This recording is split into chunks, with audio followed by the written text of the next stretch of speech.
L'Atlantide refait surface en Espagne après 3000 ans. Un documentaire diffusé par National Geographic situe l'Atlantide à Hinojo, en Espagne. Est-il possible que l'ancien continent perdu se trouve dans la nation ibérique? Les descriptions de l'Atlantide faites par Platon font référence à une civilisation très développée pour l'époque.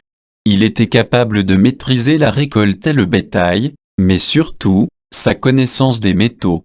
Après sa destruction par un gigantesque tsunami, tout ce qui existe sur le continent perdu n'est que spéculation et mythologie. Aujourd'hui, un nouveau documentaire de National Geographic affirme qu'elle se trouve en Espagne. L'Atlantide pourrait se situer en Espagne. De nombreux experts affirment que Platon a peut-être parlé d'une civilisation fictive pour donner l'exemple à ses élèves.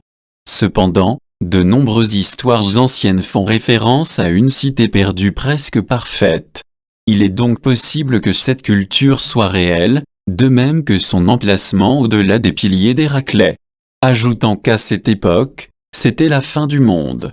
En 500 avant JC, il fallait 3 ans pour aller du Moyen-Orient à la péninsule ibérique.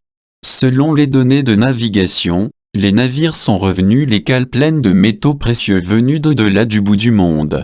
D'autres découvertes, combinées à d'autres théories existantes, comme celle proposée en 1670 par José Pellicer de Ossos el Tovar.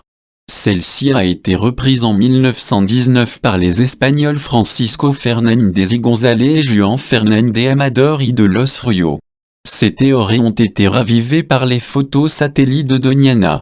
Cette région a toujours été considérée comme l'emplacement possible de l'énigmatique civilisation tartésienne, qui pourrait avoir inspiré la ville décrite par Platon.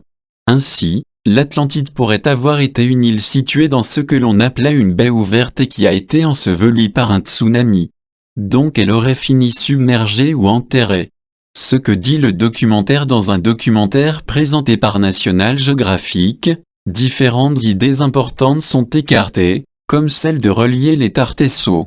C'est la première civilisation occidentale connue dont la culture est similaire à celle des Atlantes. Ils vénéraient le taureau, l'emplacement de la ville, les découvertes de constructions en pierre rendues impossibles par la nature, entre autres. Ils font également référence au Cancho Roano, un complexe tartésien qui a été construit en hommage à cette ancienne civilisation. Le berceau de la civilisation est attribué au Moyen-Orient. Jusqu'à présent, on sait que l'humanité était encore à un stade primitif il y a 10 000 ans. Mais si ces découvertes sont confirmées et qu'il est publiquement admis que les Tartésiens pourraient avoir été les vrais Atlantes, l'histoire devra être réécrite.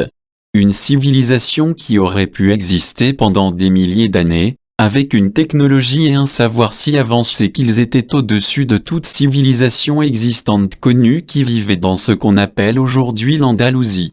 Est-ce vraiment la véritable Atlantide ?